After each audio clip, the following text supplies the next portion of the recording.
Halo semuanya, welcome back to my YouTube channel, Siva Aulia. Pada kesempatan kali ini, saya akan membagikan tips bagaimana cara membuat artikel yang baik dan benar. Ketika teman-teman akan membuat sebuah artikel, maka mencari referensi terlebih dahulu kan?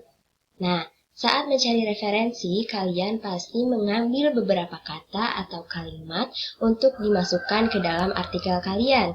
Tapi hati-hati ya, tidak boleh plagiat. Nah, bagaimana cara mengatasi plagiat atau plagiarisme? Kalian bisa menggunakan paraphrase online, paraphrase.io di web browser. Nah, seperti ini ya, paraphrase.io. Sebelumnya, apa itu paraphrase? Nah, di sini apa sih paraphrase itu? Paraphrase adalah bentuk mengungkapkan kembali suatu kata, bahasa, kalimat, atau pernyataan dengan menggunakan diksi yang lebih sederhana, namun tidak mengubah makna dari bahasa tersebut.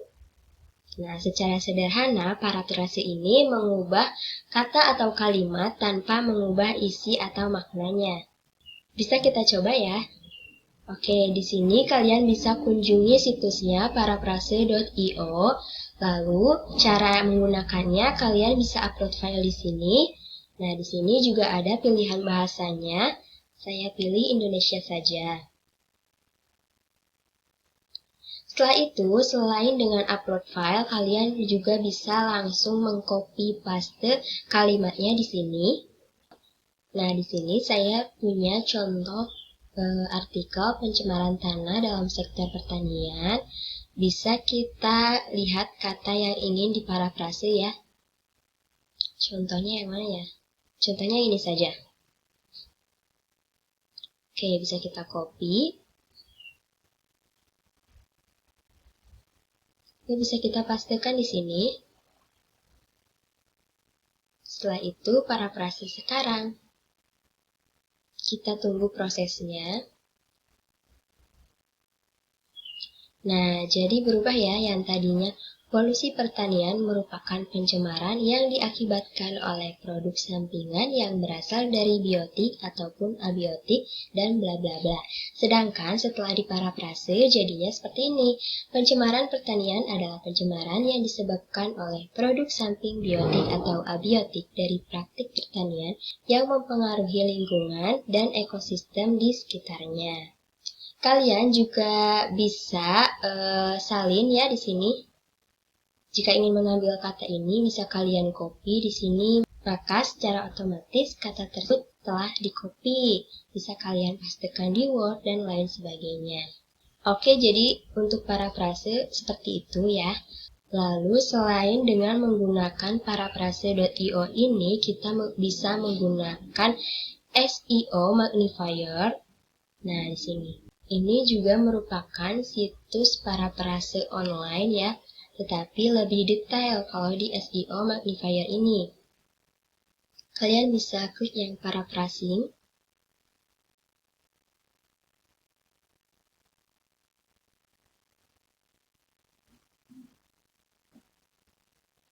Oke, jadi seperti ini tampilan SEO magnifier ini. Kalian bisa copy di sini kata yang ingin diparafrase. Saya pastikan yang tadi saja. Nah, setelah itu di sini bisa kalian pilih misalnya Indonesia. Setelah selesai, kita bisa klik paraphrase it. Nah, jadinya seperti ini ya. Di sini bisa kita ubah kata-kata yang ingin diubah, misalnya disebabkan. Bisa kita ubah menjadi ditimbulkan. Nah, kita pilih yang disebabkan saja. Lalu mengakibatkan misalnya. Original kontennya itu menimbulkan dan suggestionnya kita bisa mengubah menyebabkan, mengakibatkan, atau menimbulkan. Sini kita bisa ubah mengakibatkan. Oke. Nah, ini poli bisa kita ubah menjadi banyak saja.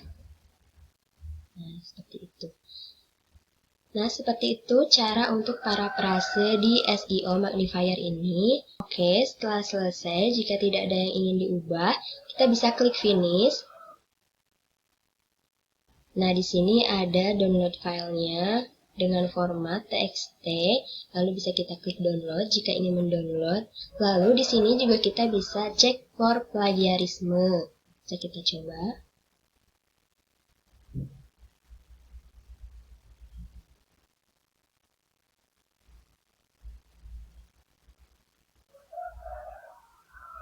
Oke, bisa kita pastikan yang tadi.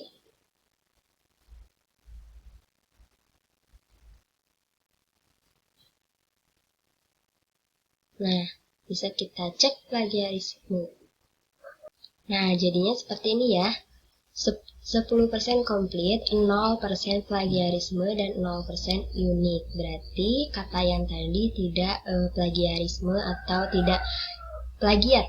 Ya, jadi seperti itu cara untuk parafrase menggunakan SEO magnifier dan juga mengecek plagiarisme. Cukup mudah kan? Selanjutnya, untuk menemukan artikel yang berkaitan dengan topik artikel yang akan kita buat atau mencari referensi-referensi artikel, bisa kita lakukan dengan Google Scholar atau Google Cendekia. Bisa kita kunjungi situsnya. Kita ketikkan ya.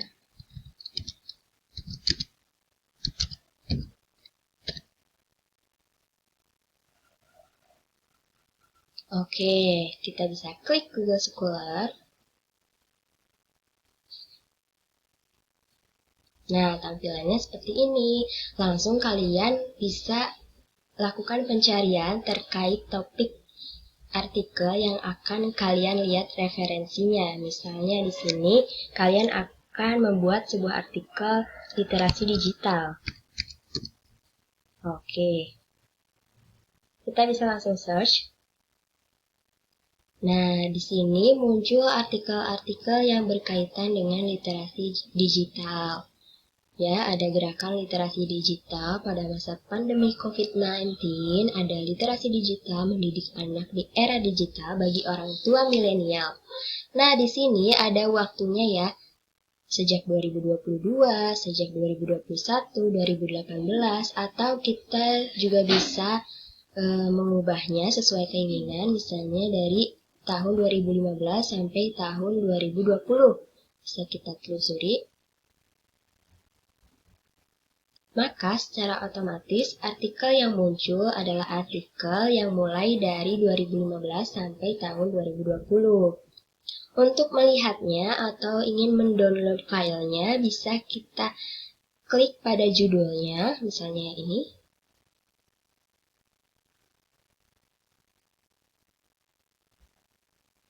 Nah, di sini ada PDF, bisa kita klik.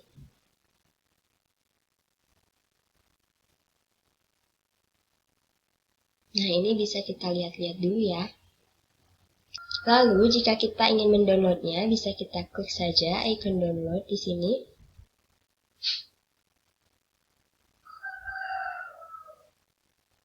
Nah, maka secara otomatis file ini akan terdownload. Gampang kan?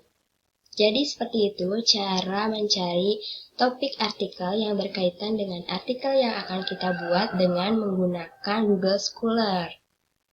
Oke, selain menggunakan Google Scholar ini, kalian juga bisa mencari artikel atau referensi dengan aplikasi Publish or Perish. Nah, aplikasinya seperti ini ya. Nah, ini tampilan utamanya. Ikonnya seperti huruf H berwarna biru. Kalian bisa download terlebih dahulu. Lalu bagaimana cara mencarinya?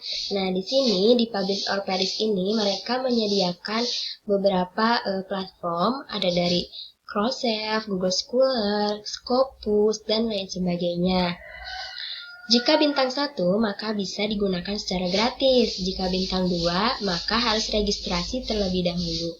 Dan jika bintang 3, maka perlu membayar. Oleh karena itu, sekarang saya akan mencoba yang gratis saja di Google Scholar. Oke, bisa kita klik. Nah, di sini ada authors atau nama pengarang. publication name, title words atau tema dari artikel tersebut, lalu ada keyword. Kalian bisa isikan publication name ini dengan journal.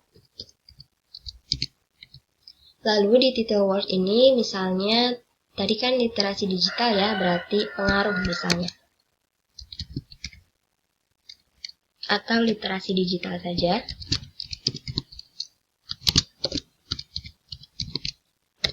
Oke, kita juga bisa memfilter tahunnya, misalnya dari 2015 sampai 2022 ya.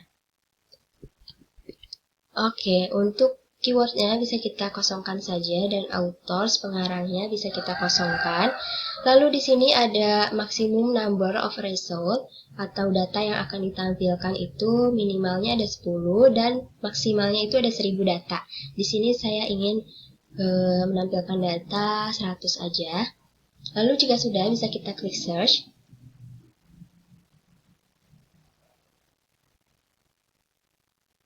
Kita tunggu prosesnya.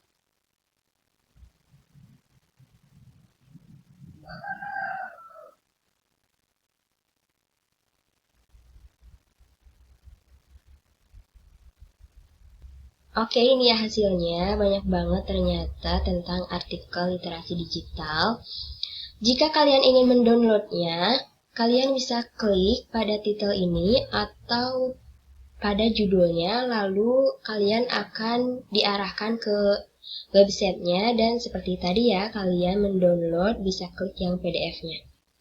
Oke, jadi seperti itu cara untuk mencari artikel di Publish or Perish, gampang banget tentunya. Setelah kita mencari referensi artikelnya, selanjutnya untuk menemukan fokus artikel atau analisis data terkait artikel itu, kita bisa menggunakan aplikasi FOSS-Viewer. Aplikasinya seperti ini ya, kita coba search.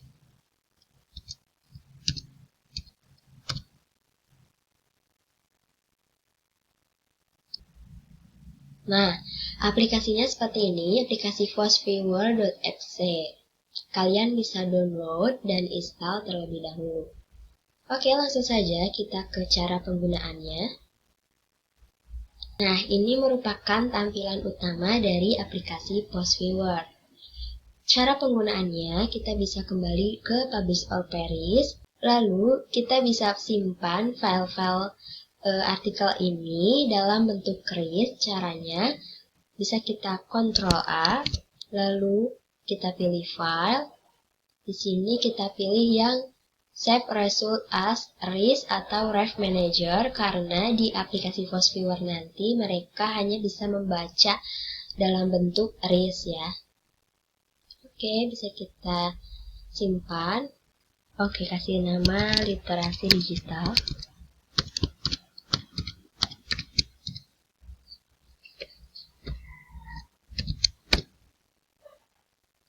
Jika sudah, klik Save. Setelah itu kita masuk ke aplikasi FOSSViewer-nya, lalu bisa kita klik Create. Kita pilih yang Create a Map based on text data. Kita klik Next. Lalu di sini kita pilih yang Support File Type RIS ya, karena tadi berbentuk RIS. Di sini kita masukkan filenya. Tadi di lokal disk E, lanjut ke literasi digital. Oke, bisa kita klik Next. Kita pilih yang title and abstract file, lalu Next.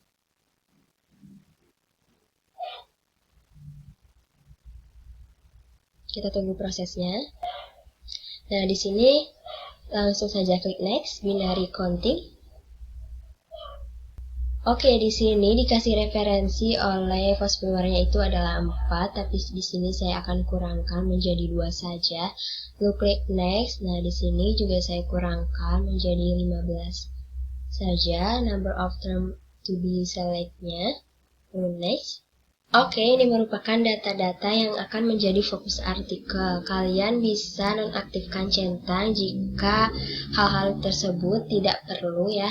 Misalnya di sini tingkat dengan demikian yang, lalu literasi digital pada